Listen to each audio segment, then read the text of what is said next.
ಈ ವಾಸ್ತು ಸೂತ್ರಗಳನ್ನು ಪಾಲಿಸಿದರೆ ನಿಮ್ಮ ಮದುವೆ ಶೀಘ್ರವಾಗಿ ನಡೆಯುವುದು. ಹೆಣ್ಣು ಅಥವಾ ಗಂಡು ಯಾರೇ ಆಗಲಿ ಮದುವೆಯ ವಯಸ್ಸಿಗೆ ಬಂದ ಮಕ್ಕಳಿಗೆ ಮದುವೆ ಮಾಡಿಸುವುದೆಂದರೆ ಹೆತ್ತವರಿಗೆ ದೊಡ್ಡ ಹೊರೆ ಇಳಿಸಿದಂತೆ.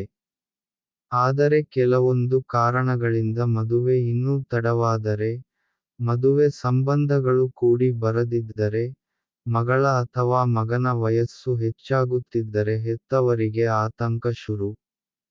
ಕೆಲವೊಮ್ಮೆ ಕುಂಡಲಿ ದೋಷಗಳು ತಡವಾದ ಮದುವೆಗೆ ಕಾರಣವಾದರೆ, ಕೆಲವೊಮ್ಮೆ ನಿಮ್ಮ ಮನೆಯಲ್ಲೇ ಇರುವ ವಾಸ್ತು ದೋಷಗಳು ನಿಮ್ಮ ಮಕ್ಕಳ ತಡವಾದ ಮದುವೆಗೆ ಕಾರಣವಾಗಬಹುದು.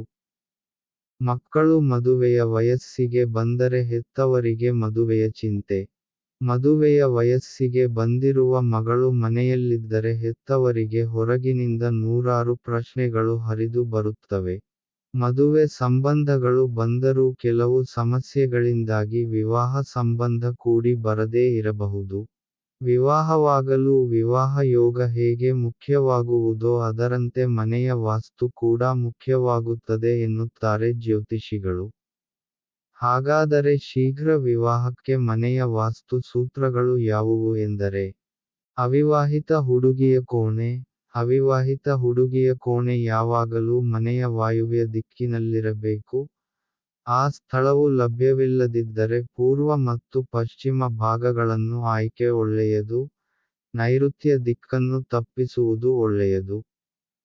ನವಿಲುಗರಿಯಿಂದ ವಾಸ್ತು ದೋಷ ನಿವಾರಣೆ ಹೇಗೆ? ಮಲಗುವ ದಿಕ್ಕು. ಮನೆಯ ವಾಯುವ್ಯ ದಿಕ್ಕಿನಲ್ಲಿ ಮಲಗುವುದರಿಂದ ಅದು ಸಕಾರಾತ್ಮಕ ಚಿಂತನೆಗಳನ್ನು ಉಂಟು ಮಾಡುತ್ತದೆ. ಇದು ಮದುವೆಯ ಪ್ರಕ್ರಿಯೆ ಶೀಘ್ರವಾಗಿ ನೆರವೇರಲು ಸಹಕರಿಸುತ್ತದೆ. ಕೊಠಡಿಯ ಬಣ್ಣ. ಬಣ್ಣಗಳು ಮನೆಯಲ್ಲಿ ಸಕಾರಾತ್ಮಕ ಶಕ್ತಿ ಇರುವಂತೆ ನೋಡಿಕೊಳ್ಳುವುದರಿಂದ ಕೊಠಡಿಯ ಗೋಡೆಗೆ ನೀಲಿ ಬಣ್ಣವನ್ನು ಹಚ್ಚುವುದು ಒಳ್ಳೆಯದು. ಕಪ್ಪು ಹಾಗೂ ಕಂದು ಬಣ್ಣವನ್ನು ಹಚ್ಚಬೇಡಿ. ಅವಿವಾಹಿತ ಹುಡುಗನ ಕೋಣೆ. ಅವಿವಾಹಿತ ಹುಡುಗನ ಕೋಣೆ ಈಶಾನ್ಯ ದಿಕ್ಕಿನಲ್ಲಿರಬೇಕು.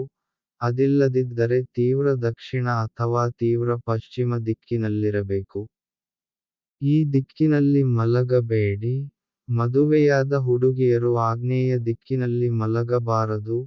ಇದು ನಿಮ್ಮ ಜೀವನದಲ್ಲಿ ಮತ್ತು ಮನೆಯಲ್ಲಿ ನಕಾರಾತ್ಮಕತೆಯನ್ನು ಹರಡುತ್ತದೆ. ನೀರಿನ ಟ್ಯಾಂಕ್. ನಿಮ್ಮ ಮನೆಯ ನೈಋತ್ಯ ದಿಕ್ಕಿನಲ್ಲಿ ಭೂಗತ ನೀರಿನ ಟ್ಯಾಂಕ್ ಹೊಂದಿದ್ದರೆ, ಮನೆಯ ಮಕ್ಕಳ ಮದುವೆಗೆ ವಿಳಂಬವಾಗಬಹುದು. ಅದನ್ನು ತೆಗೆದು ಹಾಕುವುದು ಉತ್ತಮ. ವಾಸ್ತು. ಮನೆ ಮೇಲೆ ನೀರಿನ ಟ್ಯಾಂಕ್ ಎಲ್ಲಿರಬೇಕು? ಮನೆಯ ಎತ್ತರ. ಮನೆಯಲ್ಲಿನ ಅಸಮ ಎತ್ತರವು ಆ ಮನೆಯ ಸದಸ್ಯರಿಗೆ ಅಸಮವಾದ ವಿವಾಹದ ಸನ್ನಿವೇಶವನ್ನು ತಂದಿಡಬಹುದು. ಹಾಗಾಗಿ ಮನೆಯು ಅಸಮ ಎತ್ತರ ಹೊಂದಿರುವುದನ್ನು ತಪ್ಪಿಸಿ.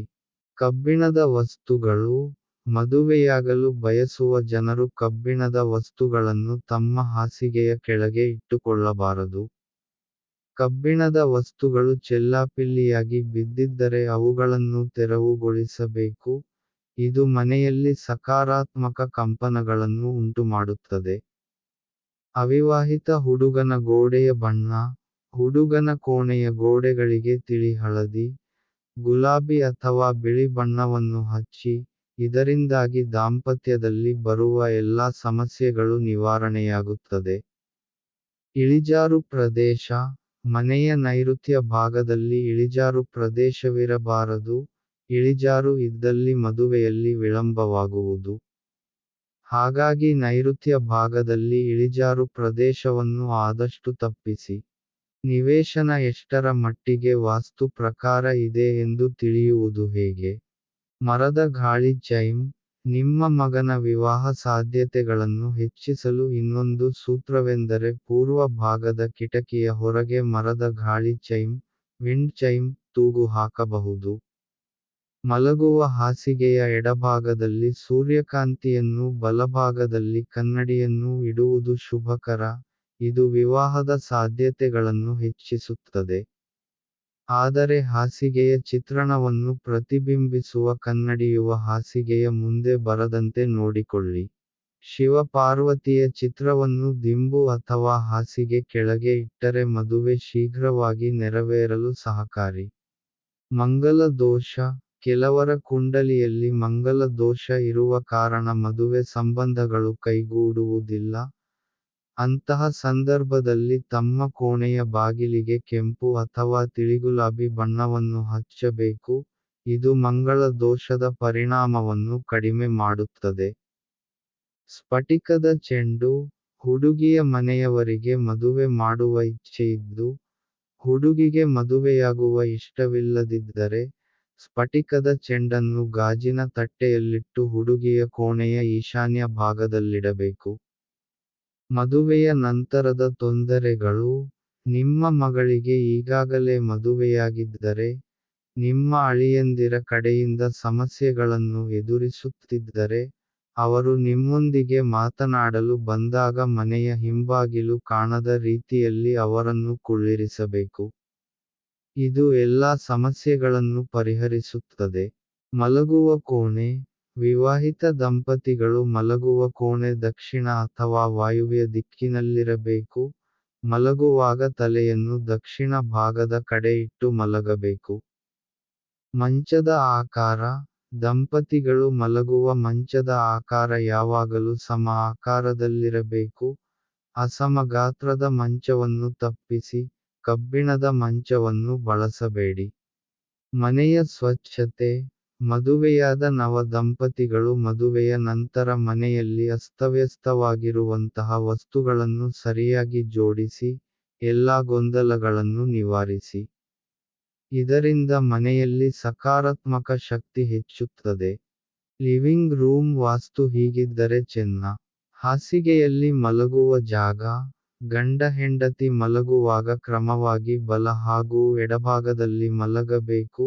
ಇದರಿಂದಾಗಿ ವೈವಾಹಿಕ ಜೀವನ ಸುಗಮವಾಗಿ ಸಾಗುವುದು ಹಾಗೂ ಸಂಬಂಧಗಳು ಪಾರದರ್ಶಕವಾಗಿರುತ್ತದೆ. ಏಕ ಹಾಸಿಗೆ.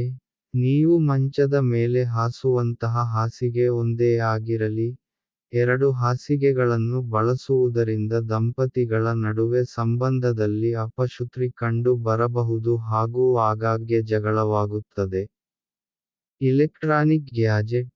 ನೀವು ಮಲಗುವ ಕೋಣೆಯಲ್ಲಿ ಯಾವುದೇ ಇಲೆಕ್ಟ್ರಾನಿಕ್ ಗ್ಯಾಜೆಟ್ಗಳನ್ನು ಇರಿಸಬೇಡಿ.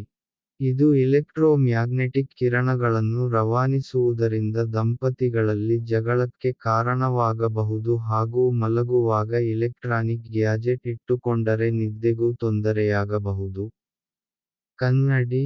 ದಂಪತಿಗಳು ಮಲಗುವ ಕೋಣೆಯಲ್ಲಿ ಕನ್ನಡಿಯನ್ನು ಇಟ್ಟುಕೊಳ್ಳಬಾರದು. ಇದು ದಂಪತಿಗಳ ನಡುವೆ ಭಿನ್ನಾಭಿಪ್ರಾಯಕ್ಕೆ ಕಾರಣವಾಗುತ್ತದೆ. ಮಲಗುವ ಕೋಣೆಯಲ್ಲಿ ಕನ್ನಡಿ ಇದ್ದಲ್ಲಿ ರಾತ್ರಿ ಮಲಗುವಾಗ ಅದನ್ನು ಮುಚ್ಚಿಡಿ. ನಿಮ್ಮ ಕೊಠಡಿಯಲ್ಲಿ ಮಂದ ಬೆಳಕು ಇರಲಿ. ಇದ